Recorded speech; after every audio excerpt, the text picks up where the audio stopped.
Dites-nous, quel regard portez-vous sur la tournée sous-régionale du président Romuald Wadaï? Merci beaucoup, madame. C'est le même regard qu'un Sénégalais va porter donc sur la tournée effectuée par Diomaye Faye. Le même regard, certainement, qu'un Ivoirien, même si son président Alassane Dramane Ouattara n'a pas fait autant.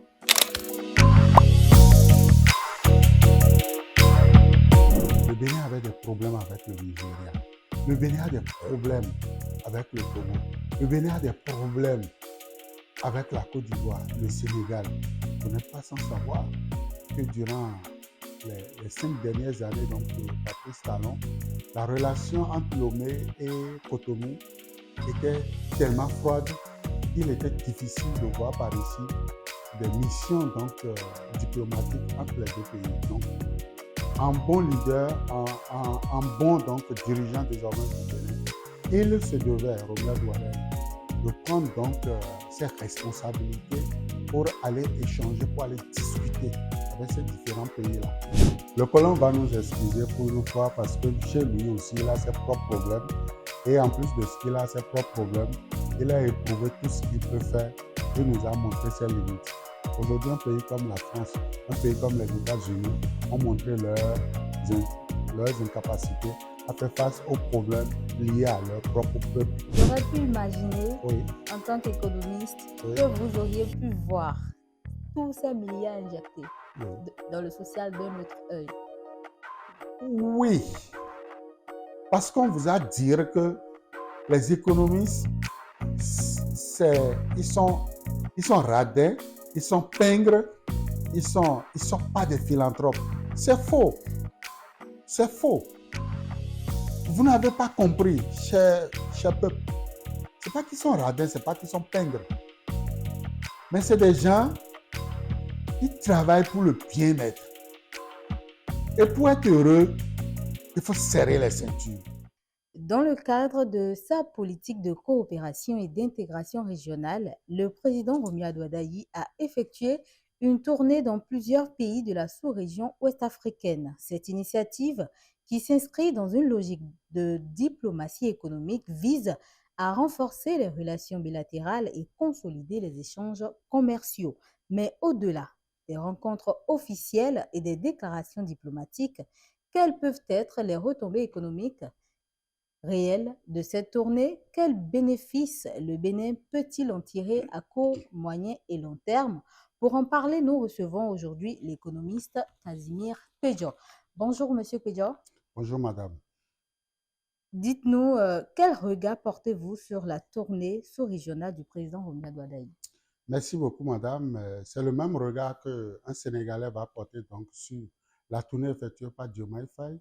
Le même regard, certainement, qu'un Ivoirien, même si son président Alassane Dramane Ouattara n'a pas fait autant. Mais c'est aussi le même regard que va porter n'importe quel citoyen de n'importe quel pays où le nouveau dirigeant se lève et donc va rencontrer ses pairs de la sous-région. Vous savez, le Bénin, avant donc l'ère donc, Romuald Wadaï, si on peut commencer déjà par parler ainsi, le Bénin avait des difficultés diplomatiques avec la sous-région. Très tôt, les gens pensent à l'AES, c'est-à-dire Niger, Burkina, Mali. Mais au-delà de ces donc, 3 pays-là, le Bénin avait des problèmes avec le Nigeria. Le Bénin a des problèmes avec le Togo. Le Bénin a des problèmes avec la Côte d'Ivoire, le Sénégal. Vous n'êtes pas sans savoir que durant les 5 dernières années donc, de Patrice Talon, la relation entre Lomé et Cotonou était tellement froide qu'il était difficile de voir par ici des missions donc, diplomatiques entre les deux pays. Donc, un bon leader, un bon donc, dirigeant désormais du Bénin, il se devait, Romuald Wadaï, de prendre donc ses responsabilités pour aller échanger, pour aller discuter avec ces différents pays-là, afin donc de ramener un climat donc de paix. Et ceci, il va de l'intérêt non seulement du Bénin, mais aussi des Béninois, et surtout de l'apaisement donc de la tension, parce que ici, l'ennemi commun à nous tous, au niveau de la sous-région ouest africaine, c'est le terrorisme, c'est la pauvreté, c'est le bien-être des populations. Donc, l'ennemi commun ne doit pas être les conflits que nous entretenons entre nous. Et d'ailleurs, Patrice Talon a tout fait donc durant son mandat de dire chaque fois que la CEDEAO des peuples est au-dessus donc de la CEDEAO des politiques, des dirigeants, et la CEDEAO des peuples doit être conservée. Donc, vous comprenez aujourd'hui que si le peuple, si les peuples, ces différents peuples-là, ont compris qu'il faut être ensemble pour pouvoir mieux faire face aux questions donc sécuritaires, que ce soit la sécurité alimentaire ou la sécurité donc physique, si les peuples ont donc compris qu'il faut rester ensemble, ce n'est pas aux dirigeants qui ont été à l'école et qui ont donc un charisme politiques qui vont donc échapper à ces questions-là. Donc, pour moi, je porte un bon regard sur cette tournée-là. Il faut déjà dire que c'est l'UEMOA, les 7 pays de l'UEMOA, plus le Bénin, que Ouaddaï a visité, et plus maintenant le Nigeria. Donc, on ne saurait dire qu'il a déjà bouclé sa tournée parce qu'au niveau de la communauté économique des États de l'Afrique de l'Ouest, la CEDEAO, donc, il reste encore une bonne dizaine encore de pays à visiter pour donc véritablement gagner ce pari-là. Est-ce que pour le moment, nous pouvons dire que cette démarche pourrait répondre aux défis sécuritaires et économiques actuels du Bénin? Alors, aller asseoir un climat de paix entre le Niger et le Bénin, entre le Burkina Faso et le Bénin, c'est une chose. Mais dire maintenant que nous voulons travailler pour pouvoir faire face au terreau, c'est un autre défi. Parce que ici, la question du terrorisme est là. On n'y a encore pas touché, on n'a encore pas fait un pas de plus sur ce qui existe jusqu'à présent. Pour le moment, il faut aller régler la bonne ambiance, la bonne coopération entre le Bénin et le Niger, le Bénin, le Burkina, le Bénin, le Mali. Et je crois que c'est dans cette dynamique que s'inscrit cette tournée. C'est vrai, au sortir donc de cette tournée-là, nous avons appris que le Niger est favorable à la réouverture des frontières. Et non à soit une armée pour aller donc lutter contre le terrorisme. On n'a rien appris de ça. C'est vrai, ça reste des secrets de défense qu'on ne saurait étaler sur la table. Mais je peux vous garantir que ce qui importe ici, c'est le bien-être d'avoir des 14 millions de Béninois, plus certainement la dizaine de millions de Nigériens. Donc, ça fait au total près de 25 millions donc, de personnes qui doivent vivre de cette route-là. Entre donc Cotonou et Niamey, je crois qu'il ne doit plus avoir d'entrave à la circulation. Cette question, pour moi, est primordiale et est au-dessus de la question du terrorisme. Il faut que les Béninois mangent à leur faim. Il faut que les Nigériens mangent à leur faim. Il faut que les médicaments puissent aller au Niger. Les médicaments qui viennent par le port autonome de Cotonou, il faut que les Nigériens puissent recevoir ça. Il faut que les citernes d'hydrocarbures puissent pénétrer le Niger par le biais donc de l'as du corridor Cotonou-Niamey. Ça, c'est primordial. Maintenant, la question du terrorisme, on ne peut donc pas faire l'un sans l'autre. Certainement que, parce que nous avons vu dans la délégation de Romuald, nous avons vu donc le conseiller à la défense, le général Bada, qui était à ses côtés. Ce pas des gens qui vont parler donc du social. Donc, certainement que les questions donc liées au terreau ont été effleurées au cours donc de son séjour. Et pourquoi pas avec le Burkina Faso aussi, ces questions-là, je suis sûr qu'ils en ont parlé. Le Mali aussi. Donc, fédérer les énergies déjà, c'est ouvrir donc les frontières pour permettre donc que l'économie puisse reprendre ses belles performances. Et au-delà, on peut maintenant commencer par parler de la question de la sécurité et de la défense. L'un des objectifs souvent assignés aux visites présidentielles est le renforcement des relations commerciales. Il faut le dire, les économies africaines cherchent encore à intensifier leurs échanges intra-africains. Le marché régional représente-t-il aujourd'hui une véritable opportunité de croissance pour l'économie béninoise? Vous savez, les échanges, vous l'avez déjà commencé, les, les échanges entre pays de la sous-région représentent à eux seuls 75 à 80% du flux donc, commercial d'un pays comme le Bénin, d'un pays comme le Burkina Faso, d'un pays comme la Côte d'Ivoire. Entre États, nous échangeons beaucoup et c'est le complément parfois que nous allons chercher au-delà donc de la Méditerranée vers donc les autres pays. Donc, les échanges entre la CEDEAO, c'est des sujets très sensibles, c'est des sujets de préoccupation majeure. C'est des sujets qui non seulement nourrissent le commerce informel, mais le commerce formel aussi, mais c'est des sujets aussi qui rapportent beaucoup donc, au cordon douanier. Le Bénin ne peut pas donc démarrer un septennat en 2026-2040, si j'ose parler ainsi, sans pouvoir donc raffermir les relations commerciales entre donc ces partenaires. Vous savez, le Nigeria est la quatrième puissance, est le quatrième pays avec lequel le Bénin échange en termes d'importation. Le Niger, c'est vrai, c'est un pays sahélien, mais le Bénin échange également avec ce pays-là. Et le Niger, au niveau donc de l'UEMOA, le Niger représente quand même le cinquième pays qui donc apporte une plus-value à l'économie béninoise. Et il en est de même pour le Togo, qui est donc le premier pays en termes donc d'importation en République du Bénin, que ce soit au niveau de l'UEMOA ou de la CEDEAO. Le Togo représente beaucoup pour le commerce donc entre le Bénin et la sous-région. Le Ghana, c'est vrai, à ma connaissance, Romuald n'est pas encore allé au niveau donc d'Accra pour rencontrer certainement son homologue ghanéen. Mais la Côte d'Ivoire, le Sénégal, s'il vous plaît, tous ces pays échangent avec le Bénin. En 2018, par exemple, le Nigeria a échangé pour le flux commercial près de 3 500 milliards. C'était plus que le budget général de l'État à l'époque.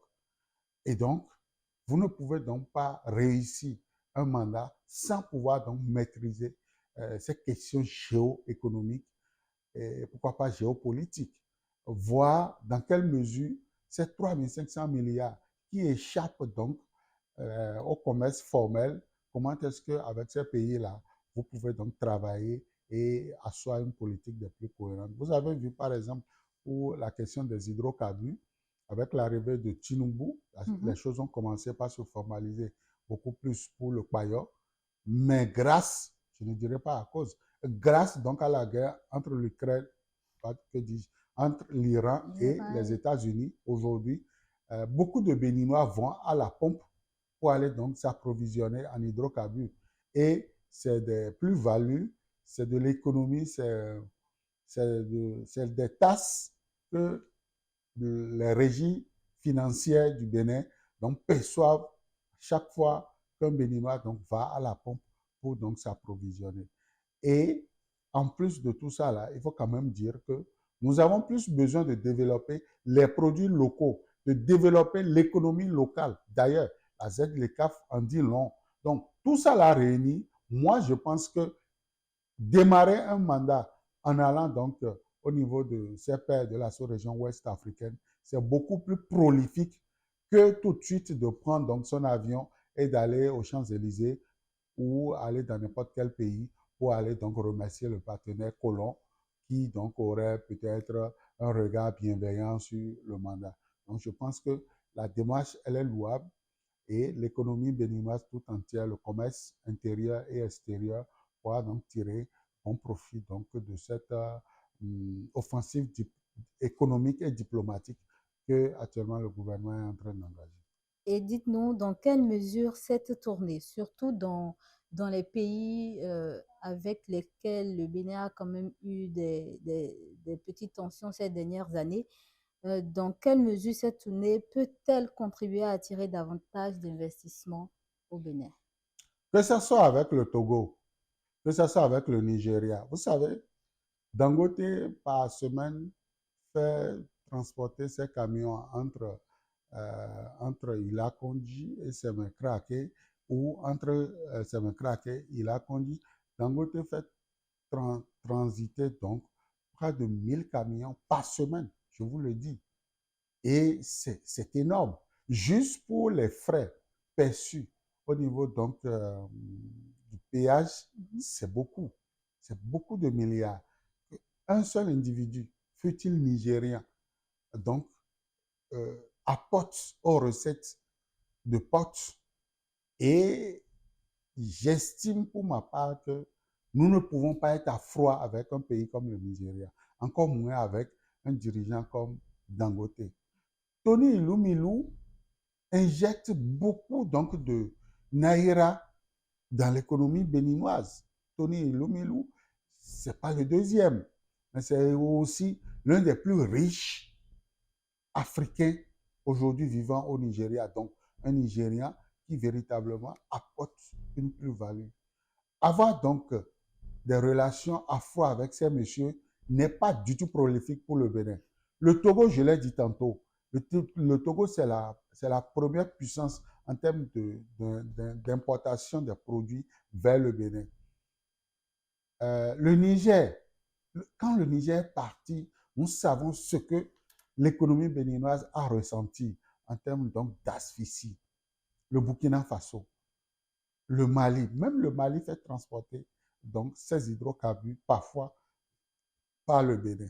Donc véritablement, avoir de bonnes relations, je ne peux pas dire que le Nigeria est plus important que le Togo est plus important que le Burkina Faso. Non, pas du tout. Tous les pays sont importants. Toutes les personnes physiques et morales qui donc veulent investir au Bénin, pour moi, sont importantes pour donc l'économie. Donc, nous avons intérêt à garder le cap, nous avons intérêt à garder les bonnes relations avec tous ces pays. Je ne crois pas savoir que dans une relation, dans une famille, j'allais dire, une relation polygamique soit nuisible pour une famille. Donc, si le Bénin décide d'avoir 7 pays, 15 pays, et pourquoi pas les 54 pays comme partenaires économiques et financiers, je ne sais pas qui serait ce Béninois qui sera contre. Nous sommes preneurs pour ce donc, type de relation. Il n'est pas question donc pour des intérêts avec le colon que nous soyons à froid avec nos frères africains. Donc pour moi, le Bénin a intérêt à garder de très bonnes relations avec tous les pays africains. Pour le moment, nous sommes en train de parler de l'Afrique de l'Ouest. Je veux que ce mariage-là aille au-delà. Pourquoi pas le Gabon? C'est aussi une puissance économique. Pourquoi pas le Cameroun? Le Tchad, s'il vous plaît. Le Tchad échange avec le Bénin. Donc, ces pays-là sont importants pour nous. Nous devons travailler à asseoir une très bonne coopération, un peu comme ce père de famille polygamique. Il a intérêt que tous les enfants soient en harmonie et que toutes ses épouses puissent parler le même langage, et cela y va donc de sa vie et certainement de sa longévité sur Terre. Nous savons qu'à l'accoutumée, tous les dirigeants africains qui accèdent au pouvoir, qui accèdent à la magistrature suprême, d'habitude, leur première visite dans un pays, c'est la France. Et que le président béninois décide de commencer par nos voisins de l'AES, ensuite aller dans les autres pays de l'Afrique de l'Ouest et même au-delà de l'Afrique de l'Ouest. Est-ce que cela n'aurait pas pu créer, ne pourrait pas créer, c'est pas, une frustration euh, auprès du colon? Le colon va nous excuser pour une fois parce que chez lui aussi, il a ses propres problèmes. Et en plus de ce qu'il a ses propres problèmes, il a éprouvé tout ce qu'il peut faire et nous a montré ses limites. Aujourd'hui, un pays comme la France, un pays comme les États-Unis ont montré leurs incapacités à faire face aux problèmes liés à leur propre peuple. Ils sont allés créer là où il ne fallait même pas créer. Alors nous n'allons pas nous intéresser à ce qu'eux, ils ont créé depuis des millénaires, enfin, des décennies, qui sont en train de nous pourrir la vie par ici. Ce que je veux dire, c'est que l'ordre mondial est en train de changer. Et aujourd'hui, le colon blanc, pour moi, ne représente plus grande chose. Je vais faire face à mon frère, voisin, parler le bon langage avec lui, au lieu donc d'aller chercher un Eldorado ou bien un réconfort colonial quelque part. Donc, véritablement, que le colon s'énerve ou que le colon il manifeste son désarroi par rapport donc à cette je dirais, randonnée diplomatique, pour moi, c'est de bonne guerre. Parce que ce que nous sommes en train de faire, c'est une façon pour nous déjà de tourner dos à cette relation séculaire qui est en train donc de pourrir la vie à l'Afrique. Ça, c'est une réalité. Hier, nous n'étions pas capables de le dire parce qu'on avait peur du colon. On avait peur de ce qu'il pouvait faire. Mais aujourd'hui, ce colon, il n'a plus la force, la capacité nécessaire de nous regarder. Vous avez vu ce qui se passe au Sénégal? Ce n'est pas nous, les Béninois, qui avons créé ça. Vous avez vu ce qui se passe au niveau de l'AES? Même Ouattara, jadis, à qui on donnait blanc-seing pour ses relations avec Paris, aujourd'hui, Ouattara également réclame que les Blancs s'occupent de leurs problèmes et que l'Afrique va faire face aux siens. Donc, véritablement, moi, je pense que nous n'allons pas créer un problème diplomatique lorsque nous ne sommes pas allés à Paris le premier et que nous sommes allés au Nigeria le premier. Nous n'allons pas créer un problème. Ils ont leur problème. Ils n'ont pas un problème d'un pays africain qui veut se réveiller. Non, ils n'ont pas ce problème. Ils vont s'occuper des armes à envoyer en Ukraine. Ils vont s'occuper de l'Iran. Ils vont s'occuper de ce qu'eux-mêmes ont engendré là-bas. Et nous, Africains, nous allons nous regarder en face et reprendre et réchauffer donc ce lien séculaire, ce lien coutumier que nous avons et nous allons nous développer. Donc, véritablement, oui, ça va gêner la diplomatie. Ça va gêner la relation que nous avons avec Paris. Ce que Ouattara est en train de faire, ça va gêner. Mais, c'est ça que je vous ai dit tantôt, l'époque où l'Africain était anxieux, l'Africain avait peur, nos dirigeants, s'ils prennent le pouvoir, s'ils ne vont pas à Paris, s'ils ne vont pas à Washington, s'ils ne vont pas dans telle capitale européenne, ils ne sont pas à l'aise. Cette époque est révolue. Et chaque Africain aujourd'hui doit se regarder en face et se dire la vérité. Parce que c'est les mêmes documents de l'histoire qu'eux-mêmes ils utilisent pour nous asservir. C'est ces mêmes documents-là, nous-mêmes nous utilisons aujourd'hui, la jeunesse d'aujourd'hui utilise pour comprendre que les enjeux, ils ne sont pas plus forts que nous. Eux, ils ne sont pas plus forts que nous. Juste qu'ils sont mieux organisés et ils se comprennent mieux. Donc, véritablement, moi, je pense que l'Afrique va se regarder en face et se dire enfin la vérité et aller vers le développement. La question donc géopolitique, la question donc de diplomatie internationale, je crois que ça peut être relégué au second rang aujourd'hui dans nos pays. Donc, que le colon s'énerve ou pas, il y a des voies diplomatiques pour négocier avec eux, pour voir dans quelle mesure donc faire leur des concessions. Il ne va pas passer on est allé au Nigeria que Paris va nous fermer la porte dessus. Il ne va pas passer on est allé au Niger que Donald Trump va donc envoyer des obus sur Cotonou. Non, pas du tout. Nous cherchons à raffermir donc notre relation dans la sous-région. Cela ne devrait normalement pas inquiéter Paris, cela ne devrait pas inquiéter donc Berlin, cela ne devrait pas inquiéter Washington. Au contraire, ils devraient aimer ça parce que travailler pour le développement de l'Afrique, c'est aussi dans leurs intérêts. La question de l'immigration pourrait être réglée lorsque l'Afrique va commencer véritablement à se regarder en face et développer ses infrastructures, développer donc, régler la question donc du chômage. Je crois que les Africains vont cesser d'aller mourir dans la Méditerranée, d'aller mourir sur les côtes donc, de l'Occident et rester chez eux et travailler. Donc, ils ont plus intérêt à ce que nous nous regardons en face que, enfin, le diviser pour régner, la politique du diviser pour régner, soit bannie à jamais et que désormais, c'est la fusion pour développer donc les pays africains qui soit donc la priorité. Nous connaissons tous que le Nigeria, le Sénégal, la Côte d'Ivoire sont quand même des puissances africaines fortes en Afrique en général. Quel rôle le Bénin peut-il jouer dans l'intégration économique de l'Afrique de l'Ouest? D'abord, il faut déjà dire que tous les pays à qui on a confié la médiation, la réunification donc des pays au niveau de la CEDEAO ont échoué. Ça là, c'est une réalité. Tous les médiateurs que nous avons désignés juste là n'ont pas pu faire le job. Ça, c'est une réalité. Ils ont échoué. Peut-être parce qu'ils n'ont pas les bons mots pour le faire. Mais je dis, le Bénin a cette opportunité aujourd'hui de ramener tout le monde à la table de la négociation. Si Ouattara sait vraiment négocier, on peut avoir des sommets extraordinaires où nous aurons la chance, je dis quelque chose, et certainement que les internautes me donneront raison sous peu, nous aurons la chance de voir le Niger, le Burkina Faso, le Mali assis aux côtés de Ouattara, bien sûr. Traoré peut s'asseoir à côté de Ouattara ou bien s'asseoir Romuald au milieu entre Ouattara et on peut avoir ce schéma. C'est possible. Parce que je l'ai dit sur votre plateau la dernière fois, qu'il y a trop de cadres au Bénin qui peuvent diriger le Bénin. Mais le profil de Romuald Ouattara, on ira chercher. Alors, pour qui a travaillé avec ce monsieur, je peux vous promettre que sous peu, c'est possible que nous ayons un sommet extraordinaire où Traoré serait assis, Tiani serait assis et Ouattara serait assis à la même table avec Romuald Ouattara. Et ils vont parler des questions de sécurité, des questions économiques.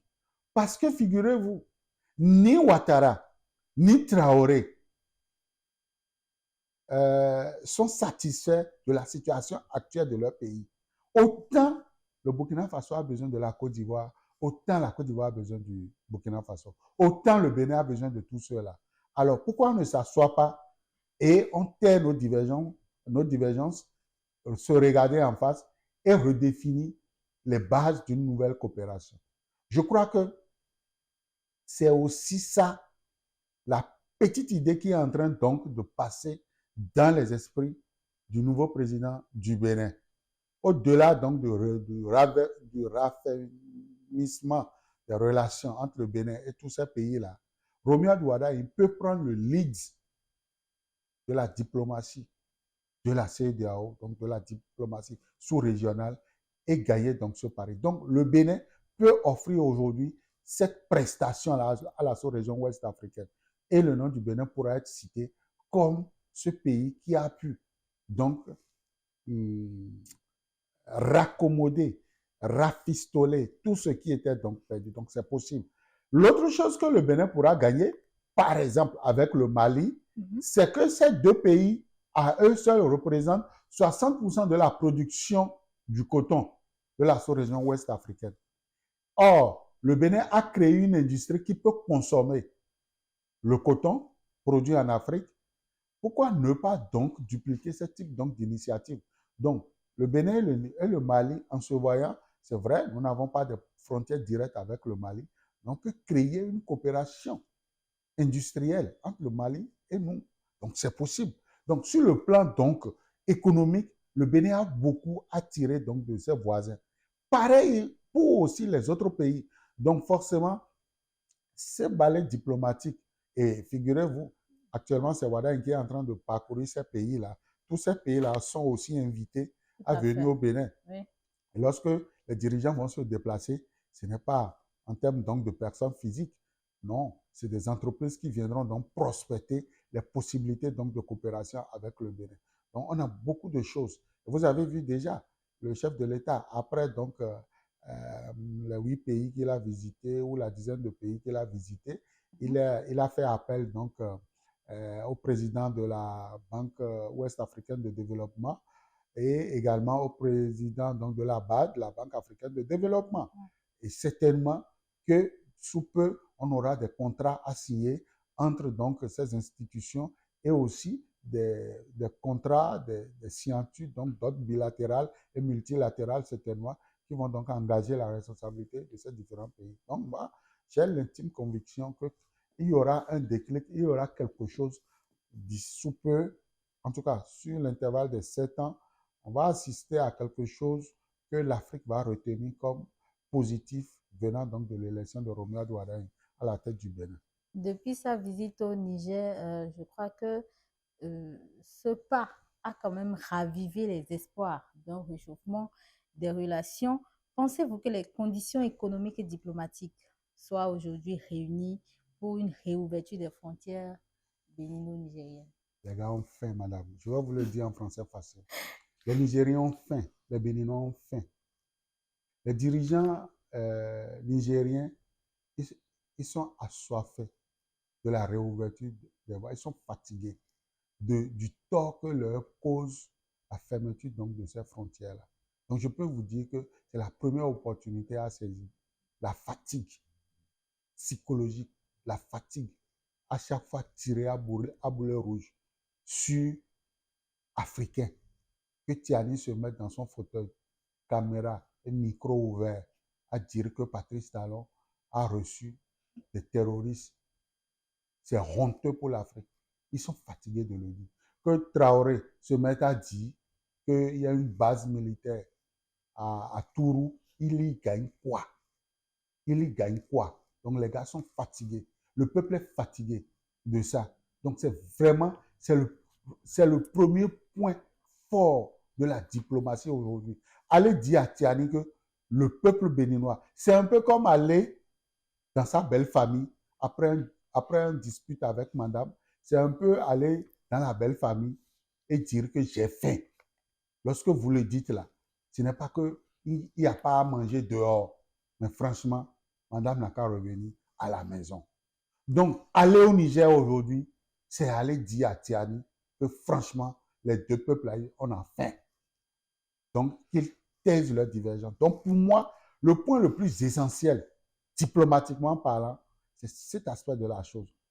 La fatigue intellectuelle de chaque pays à tirer à boulet rouge sur son voisin. Ce n'est pas de gaieté de cœur que Tiani va envoyer donc une mission secrète en République du Bénin pour venir fouiner dans nos forêts, pour venir fouiner sur nos aéroports et dire que les armes, que l'argent circulé, qu'on a acheté des motos, ce n'est pas du tout de gaieté de cœur. Mais que voulez-vous? Donc, pour moi, c'est un élément très essentiel. Et que le Bénin aussi, au soir de l'investiture d'un dirigeant, qu'on dise que les terreaux ont encore frappé au nord, le chef de l'État actuel ne veut pas entendre ça de bon oeil. Donc moi, je crois que c'est des éléments essentiels qu'ils ont mis dans la diplomatie pour dire, les gars, pendant que vous êtes en train de tirer sur moi, mais les gens sont en train de frapper encore mon peuple. Pourquoi je vais continuer pas tenir dans, alors que si nous fusionnons, nous pouvons faire face donc à ces messieurs. Donc pour moi, c'est essentiel. Montrer aujourd'hui que Patrice Talon n'a jamais été d'accord pour l'installation donc d'une base militaire en République du Bénin. Confirmer, envoyer donc une mission en République du Bénin et déjà faire venir Tiani au Bénin à l'aéroport international de Cotonou, même si c'est juste pour venir boire du café fort ou bien prendre donc de l'eau ou bien prendre de l'air à la plage de Cotonou. Cela montre effectivement que si effectivement on avait une base militaire, on pouvait le choper sur le sol béninois. Et si ça n'arrivait pas, c'est que nous n'avons rien de coopérant avec donc Paris, avec n'importe quel pays occidental. Donc, ça rassure, ça ramène la confiance entre les frères ennemis d'hier. Et je crois que de là, on peut donc organiser des missions, excusez du peu, des missions militaires pour véritablement venir voir quelles sont les armes que nous avons et comment est-ce que ces armes ont pu pénétrer le sol béninois. Lorsque vous aurez fait ça et que vous allez gagner la confiance donc de votre frère ennemi d'hier, je crois que vous pouvez désormais parler le bon langage qu'il faut. Donc pour moi, c'est essentiel que déjà nous allions sur la base de la fatigue, mais aussi sur la base de la confiance. Ramener la confiance entre les pays frères, c'est essentiel pour montrer véritablement que nous n'avons aucune base militaire en République du Bénin. Et donc que vous devez cesser de dire que nous avons financé le terrorisme. Les terroristes et le terrorisme, nous n'avons pas financé ça. Donc, Romuald Wada a tout intérêt à donc ramener cette confiance-là. Et je crois que c'est l'une des forces de ce voyage diplomatique qu'il est en train de faire.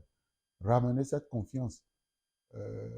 Et c'est d'ailleurs le moment de féliciter le peuple béninois pour donc l'alternance au pouvoir. Vous savez, on aurait beau tout dire, mais si c'était un troisième mandat qui était aujourd'hui en train donc d'être discuté sur la table, les relations n'allaient jamais se normaliser. En tout cas, je ne suis pas Dieu, mais je peux vous dire que la tête du prédécesseur donc de Romuald Wada ne plaisait forcément pas pour tout ce qu'il a pu faire par ici, ne plaisait donc pas à l'AES.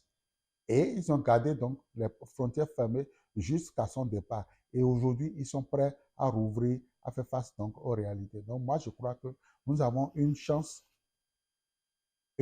sur un et demi, pour ne pas dire une chance sur deux. Nous avons une chance sur deux de réussir donc avec Romuald Wada à rouvrir les frontières, à ramener la confiance et enfin à coopérer, que ce soit sur le plan militaire, économique ou social. Nous avons tout intérêt à le faire et nous avons la chance de le faire avec le nouveau régime. Et selon vous, quelles devaient être les prochaines étapes? Oui, on a déjà l'étape de l'élection, de l'alternance au pouvoir. Nous avons réussi cela. Nous avons réussi à inviter nos frères donc de l'AES, du Burkina, enfin, de la Côte d'Ivoire et d'autres pays du Nigeria à l'investiture. Ils y étaient. On les a reçus. Après ça, nous sommes allés chez eux. Le Niger a montré le second pas, parce que lorsque vous êtes mari et vous faites le premier pas, il est de bon temps que madame aussi puisse également faire pareil. Donc, le Niger l'a fait en mettant sur pied donc cette commission-là qui va étudier sous quinzaine les propositions et les différents donc, tests, je ne sais pas si c'est des tests de loi, mais en tout cas, un protocole d'accord que les deux États vont certainement signer. Je ne suis pas dans le secret de la diplomatie béninoise, mais forcément, il y aura un document qui serait issu donc de ce nouveau accord qui sera signé.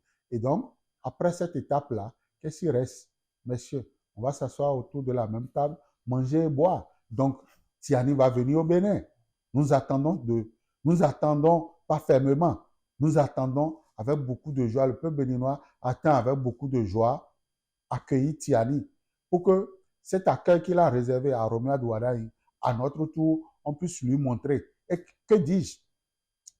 Nous voudrions voir le président, notre beau président, parce que la première dame béninoise est burkinabé.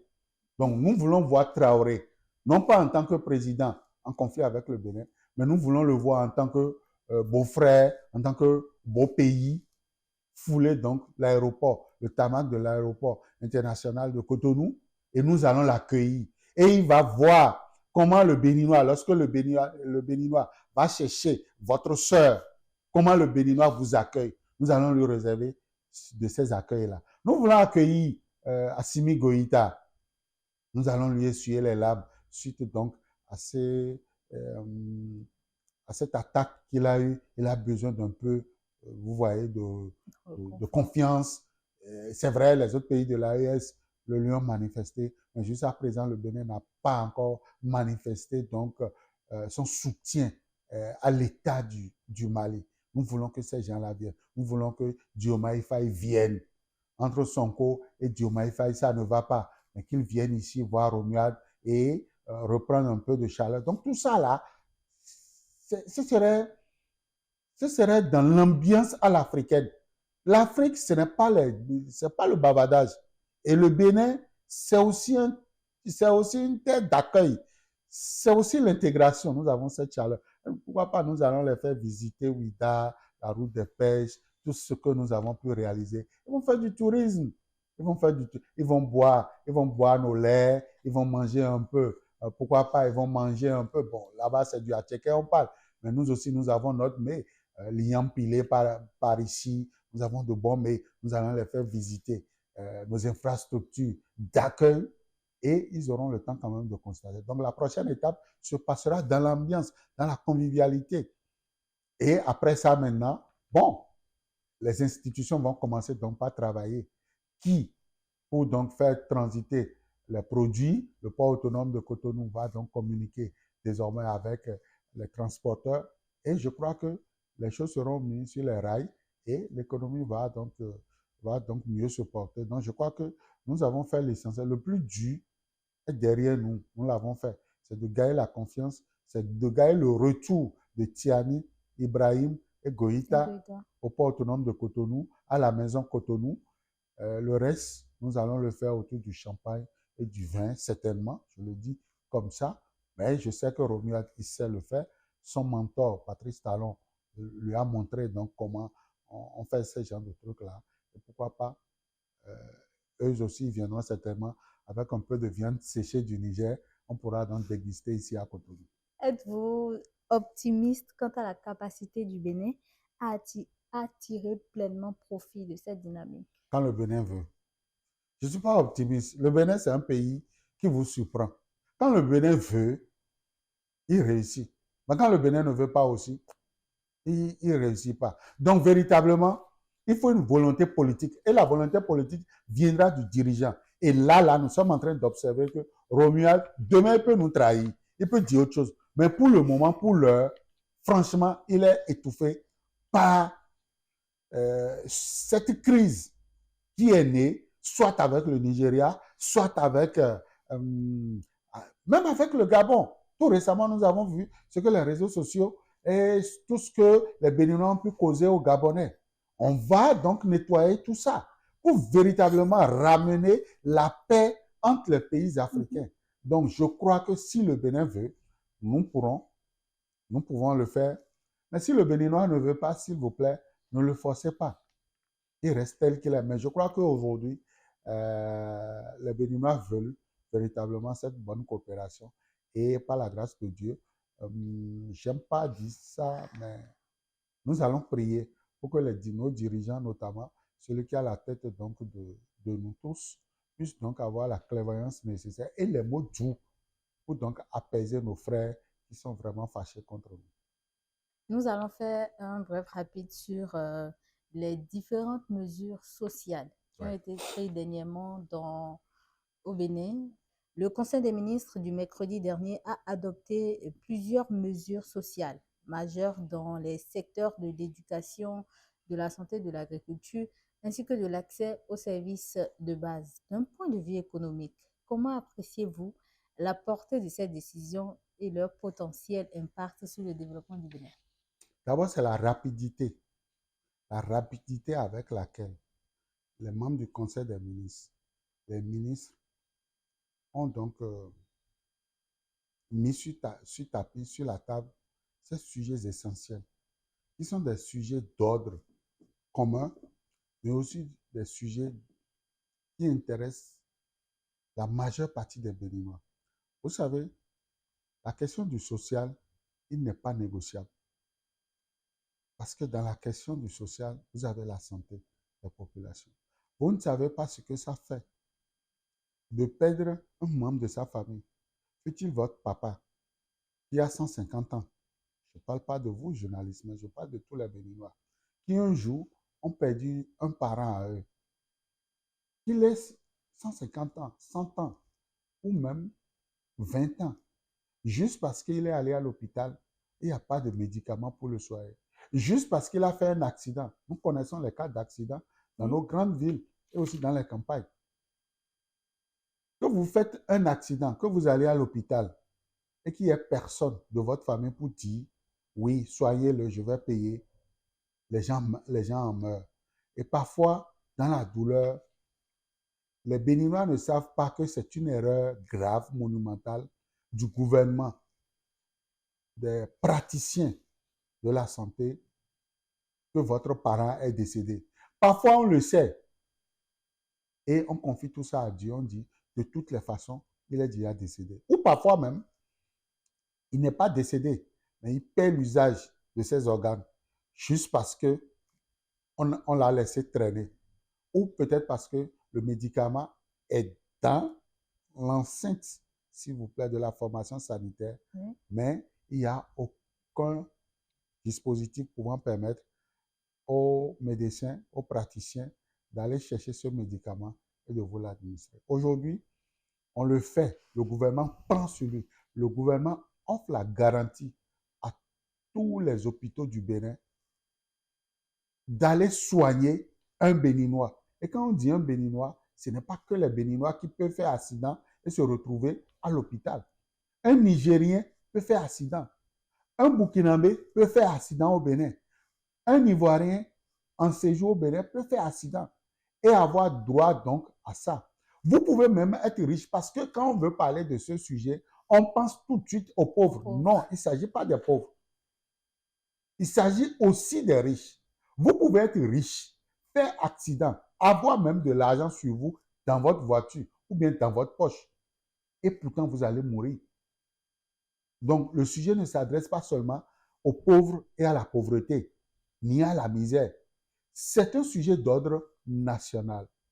Vous pouvez même être un haut cadre, Mais juste parce que le médecin ne vous connaît pas, lorsque vous êtes admis à l'hôpital, il ne sait pas que vous êtes un député, que vous êtes un ministre, parce que les nouveaux ministres, tous les médecins aujourd'hui ne peuvent pas dire avec certitude qu'ils connaissent tel comme ministre. Et un soir, vous pouvez être en train de faire le sport et piquer une crise et aller à l'hôpital. Vous avez besoin de ce soin. Si on ne vous le fait pas, vous décédez. Et c'est une perte énorme pour la République. Donc, ma lecture, c'est que après le passage du colon en République du Bénin en 1960, quand on a obtenu notre indépendance, la première mesure qu'on devrait prendre, c'est celle-là. Mais malheureusement, c'est plus de 60 ans après que nous sommes en train de prendre. Les philosophes vous diront, mieux vaut tard que jamais. Et il se fait que c'est sous nos yeux, notre génération à nous, qui a vu donc des dispositions comme ça. Donc, pour moi, c'est une mesure qui est venue tard. Mais elle est la bienvenue parce qu'elle va corriger beaucoup de choses en République du Bénin. Au-delà de ça, il y a la question donc de l'éducation de nos filles, Oui. qui étaient négativement discriminées par la société. On préférerait envoyer nous à l'école au lieu de vous envoyer mieux, sinon pire. Vous, on vous envoyait au foyer à 13 ans, à 14 ans. Aujourd'hui, le gouvernement dit, plus question de ça. Moi, je prends en charge la scolarité des filles.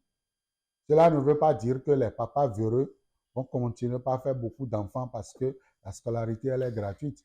Ce n'est pas parce que la scolarité est gratuite que vous allez encore en faire davantage et en faire dépasser vos capacités.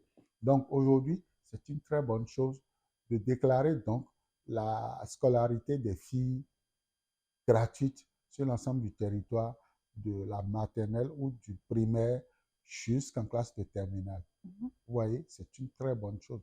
Si vous faites le point, c'est vrai pour un individu, ça ne fait pas encore le million, ça ne fait pas le milliard, mais pour l'ensemble donc du pays, c'est beaucoup d'argent. Donc, c'est des dispositions qui puissent permettre donc d'encourager les filles. Et d'ailleurs, c'est des mesures qui sont prises et nous avons vu déjà les résultats au bac, non, au BPC passé. On avait eu autant de femmes que d'hommes candidats au BPC. Cette année, je crois qu'il y a plus de femmes, plus de filles, pardon, que de garçons. Vous avez vu, ces mesures-là ont commencé par porter leurs fruits.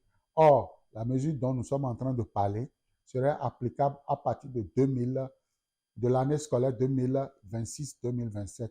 Donc, ça veut dire, dans 5 ans, j'imagine la statistique des filles au bac. Je dis au bac. Actuellement, c'est le BPC qui est en train de nous montrer les belles performances donc, de ces mesures-là. Donc déjà, nous allons commencer par voir cela aussi au niveau du bac. Et au-delà de ça, moi, je ne suis pas là pour ovationner Romuald ou son gouvernement. Je dirais, on a réussi tout ça. Mais il y a aussi des questions d'ordre national, mais de petits sujets qui entravent le maintien de la jeune fille à l'école. C'est la question de sa toilette, par exemple. La nature a fait de la fille un être différent du garçon et chaque mois, elle doit subir les coups de la nature à travers donc son cycle mensuel. Et à l'occasion, il y a des filles qui ne trouvent pas le dispositif hygiénique nécessaire pour donc, excusez du peu, pour donc s'offrir donc ce soin. On n'en a pas dans nos écoles. Je veux parler des toilettes, mais des toilettes modernes. Ce n'est pas ces trucs-là, ce n'est pas ces latrines-là qu'on construit qui sont à peine nettoyées. Non, ce n'est pas de ça que je parle. Je veux parler des toilettes. Que le gouvernement maintenant veuille, avec ses partenaires, prendre donc des mesures pour construire des toilettes modernes, ce qu'on appelle sanitaires. Ça ne coûte rien. On a vu le gouvernement décider donc d'envoyer de l'eau au niveau des collèges. C'est une bonne chose.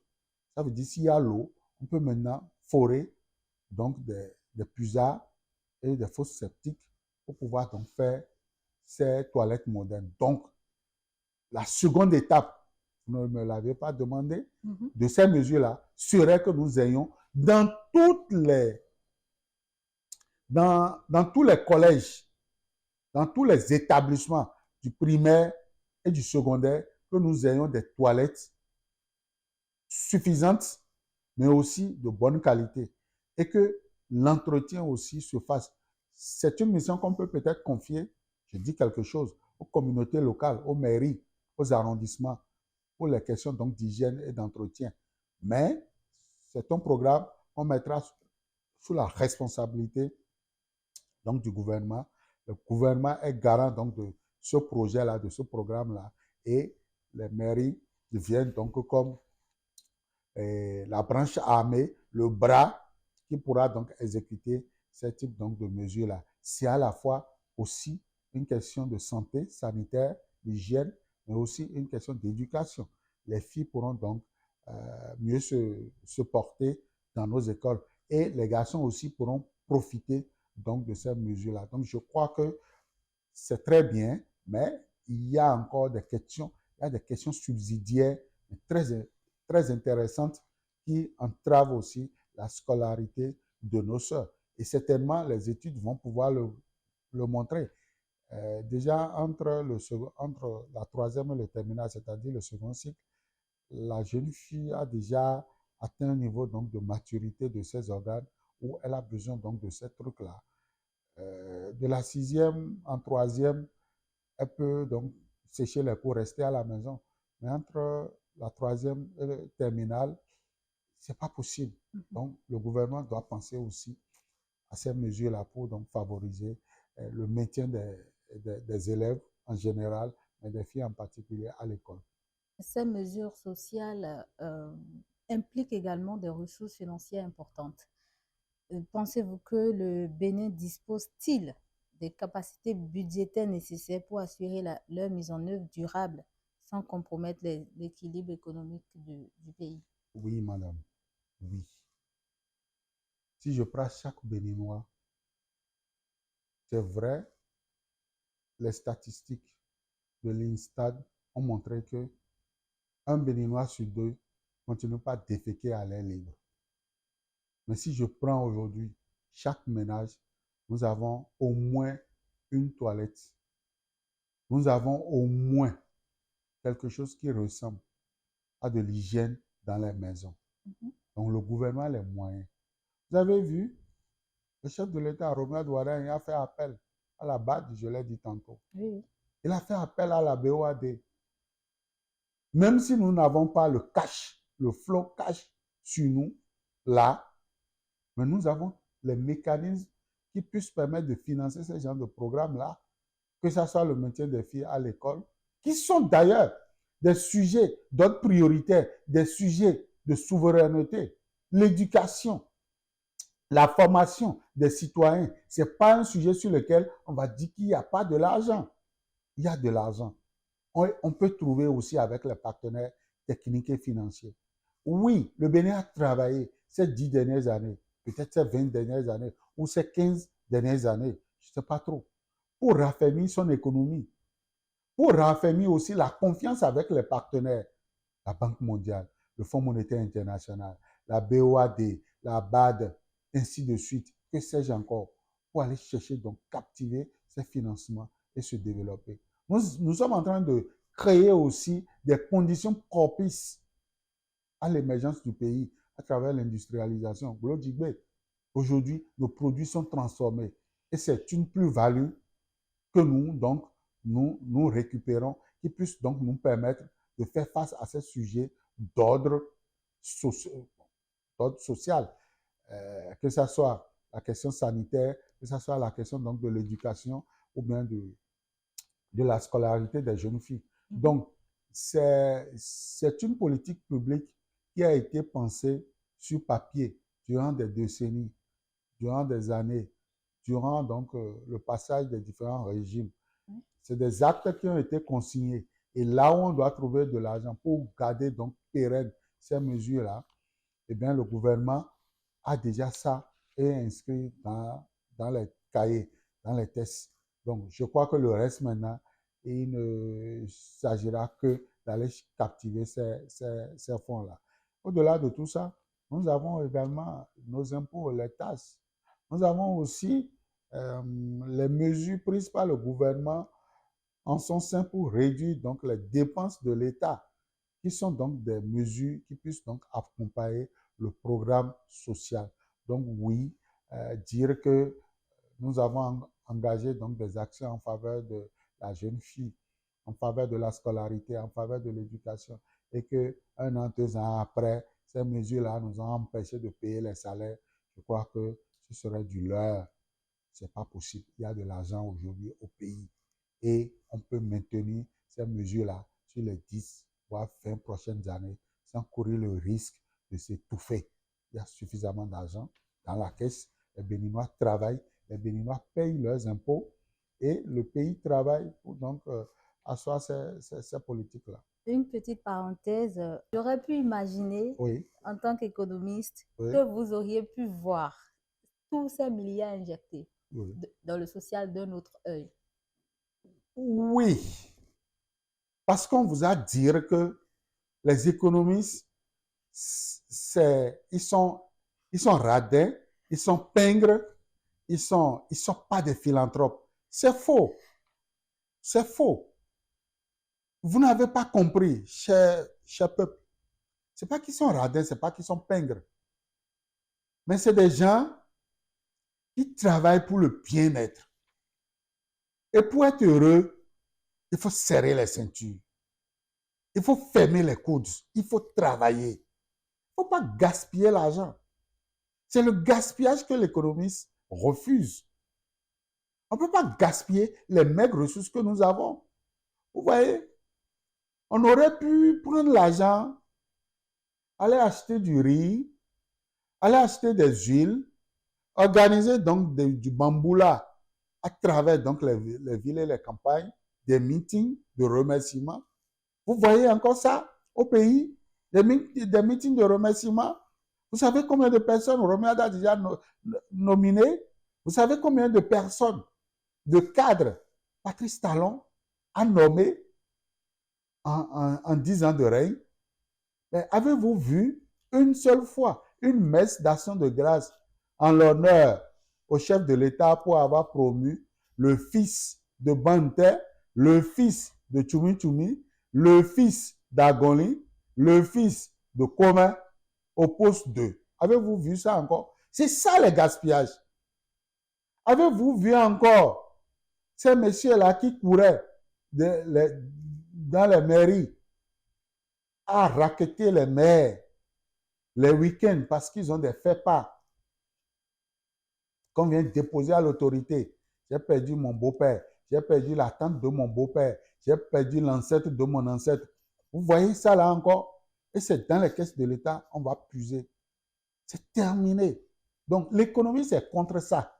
C'était ça là, ils appelaient le social. Ils appelaient ça le social. Ça, c'est pas le social.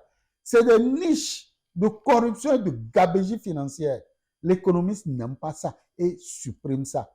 Mais par contre, lorsque vous avez supprimé ça et que l'argent est dans le coffre-fort, il ne faut pas garder longtemps l'argent dans le coffre-fort. Il faut aller retirer l'argent dans le coffre-fort et injecter ça maintenant dans le social. Et le social ici a un nom, c'est la santé, c'est l'éducation, c'est la microfinance. Bientôt, vous allez commencer aussi par apprendre du gouvernement les actes en faveur de la microfinance en République du Bénin pour accompagner ces dames et ces messieurs, nos mamans et nos jeunes qui sont dans les petites et moyennes entreprises, les petites et moyennes industries, les menuisiers, tous ceux-là, nos maçons, tous ceux-là pourront être logés aux frais de l'État, pourront bénéficier donc du financement de l'État. Donc c'est ça l'économiste fait et on dit il est pingre.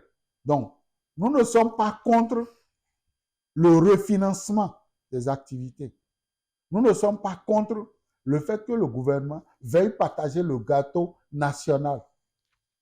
Vous savez, ces mesures-là, Romuald Wardini n'a pas envoyé ça à Ouédémé, à Dia, ni à Lokossa. Il a réparti ça sur l'ensemble du territoire. C'est pour nous tous. Alors, en quoi un spécialiste comme moi, un économiste comme moi, va dire c'est pas bon? Étant donné que dans 10 ans, ces élèves, je vous l'ai dit tantôt, les résultats ont commencé déjà par se faire. Et en tant qu'économiste, j'analyse déjà ces résultats. Les élèves filles sont prépondérantes au BEPC 2026. C'est de la statistique que nous sommes en train d'analyser. Qu'est-ce qui a été à l'origine de cette prépondérance-là? C'est parce qu'on a pris des mesures sociales. Et donc, en quoi un économiste peut donc aller contre ça? Mais nous surveillons aussi le gouvernement pour que toutes ces mesures qui sont prises, c'est vrai, n'a pas respecté l'orthodoxie financière. Parce que c'est contenu dans une loi de finances rectificative qui est envoyée à l'Assemblée nationale, mais qui n'est pas encore votée, ni promulguée, ni les décrets d'application ne sont encore pris. Mais la loi en République du Bénin autorise que le gouvernement engage des actions qui t'a plus tard corrigées à travers donc, ces lois qui seront votées plus tard. Donc, nous surveillons tous ces paramètres-là pour le peuple. Ce que nous ne voulons pas, c'est le gaspillage, c'est la mauvaise gestion au sommet de l'État. Et non, on injecte dans le social. Et ce n'est pas que le social, on a injecté. On a créé des industries par ici. Donc, après avoir créé des industries, il faut aussi que la masse laborieuse et même ceux qui ne peuvent plus avoir la mobilité facile aujourd'hui puissent bénéficier donc des prébendes de la République. Donc, nous ne sommes pas contre ça. Le social, nous ne sommes pas antisocial, mais nous disons qu'on ne peut pas gaspiller, on ne peut pas sous prétexte donc d'offrir un mieux-être aux Béninois, d'aller donc acheter du riz et de partager aux populations de ci et de ça. C'est ça là, nous refusons. Merci, Monsieur Kazmi Pédior. Tout le plaisir était pour nous. La tournée sous-régionale du président Roumia Douadaï suscite de nombreuses attentes. Si les opportunités semblent réelles, leur concrétisation dépendra de la capacité du Bénin à transformer les engagements diplomatiques en actions économiques mesurables. Merci, M. Kazmi Pédior, de nous avoir éclairé sur les enjeux, les défis, les perspectives de cette nouvelle dynamique qu'a pris ou que prend le Bénin. Merci. Chers téléspectateurs, merci de nous avoir suivis.